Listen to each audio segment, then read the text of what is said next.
Lieutenant Maya Rodriguez stood at attention in the hangar bay of the Joint Coalition vessel Harmony's Edge. The inspection was routine, or supposed to be. Commander Thraxel of the Corvin Imperial Guard strode down the line of mixed-species personnel, his 4 arms clasped behind his chitinous back, mandibles clicking with barely concealed irritation. The Corvins had joined the Galactic Coalition 6 months ago, and their integration had been rocky. They were a warrior culture, proud and hierarchical, and they viewed the Coalition's egalitarian structure with thinly veiled contempt, especially when it came to humans.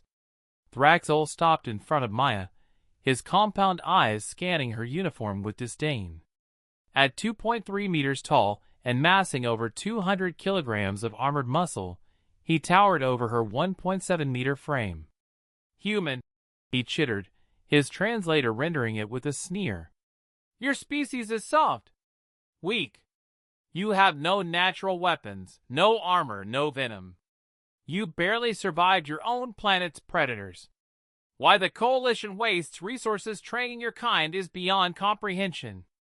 Maya kept her eyes forward, jaw tight. Protocol demanded respect for superior officers, regardless of species. Thraxel leaned closer, his breath reeking of fermented protein paste. "Perhaps you should return to your primitive world and leave warfare to species actually designed for." He punctuated his speech by shoving her shoulder with one clawed hand, not hard enough to injure, but enough to make her stumble back a step. It was a dominance display, common in Corvin culture. A test. What happened next took exactly 4.3 seconds. Maya's hand shot up, catching Thraxel's wrist mid-extension. Her fingers found the pressure point between his secondary and tertiary arm joints, a vulnerability she'd memorized from the Coalition's xenobiology database. She twisted, stepped inside his guard, and used his own momentum against him. The massive Corvin commander flipped through the air and crashed onto the deck plating with a sound like a dropped filing cabinet. Before he could recover, Maya had dropped into a combat stance, one knee pressed into his thorax, her tactical baton extended and pressed against the soft gap in his neck armor where his primary breathing spiracles were located. The entire hangar bay fell silent. "Sir," Maya said calmly, her voice carrying in the stillness, "on my primitive world, we have a saying. It's not the size of the dog in the fight, it's the size of the fight in the dog. We also have another one. Don't start none, won't be none." Captain Velshera, the Arcosian fleet commander, approached with measured steps, her crystalline form flickering with what might have been amusement. "Lieutenant Rodriguez," she said carefully, "you may release Commander Thraxel." Maya stood, retracting her baton and offering a hand to help him up. Thraxel ignored it, rolling to his feet with surprising grace for someone who'd just been humiliated in front of his troops. "Explanation," Velshera demanded, looking between them. "The commander made physical contact during inspection, sir," Maya reported crisply. "I responded to what I perceived as an attack according to Coalition self-defense protocols." Thraxel's mandibles worked furiously. His translator crackled with static before he could form words. It was a test of reflexes. I did not expect." "You didn't expect a human to be trained in close-quarters combat," Velshera finished.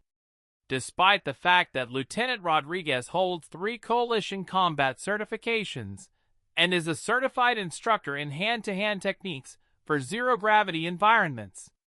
She turned her multifaceted gaze on Thraxel. "Commander, your species may have natural armor and strength, but humans have something equally valuable: adaptability. They study. They train. They learn the weaknesses of every species they encounter, not out of malice, but out of survival instinct. They've spent their entire evolutionary history as both predator and prey. It's made them remarkably effective warriors." Thraxel's plates rippled, a Corvin expression of chagrin. He looked at Maya with new eyes, mandibles clicking thoughtfully. "My apologies, Lieutenant. he said stiffly. I underestimated you. Maya stood at ease, meeting his gaze steadily. Accepted, sir. For what it's worth, Corbin exoskeleton composition is impressive. But next time you want to test someone's reflexes, maybe just ask for a sparring session. Something that might have been respect flickered across Thraxol's alien features. Perhaps you would honor me with such a session. I find I have much to learn about human combat techniques. Maya allowed herself a small smile. I'd be happy to show you what else we primitive humans can do, sir. The tension in the hangar dissolved into murmurs and quiet laughter. Another barrier broken, another lesson learned. In the vast coalition of species, humanity continued proving that survival wasn't about natural advantages. It was about refusing to quit, adapting to any challenge, and never backing down when pushed.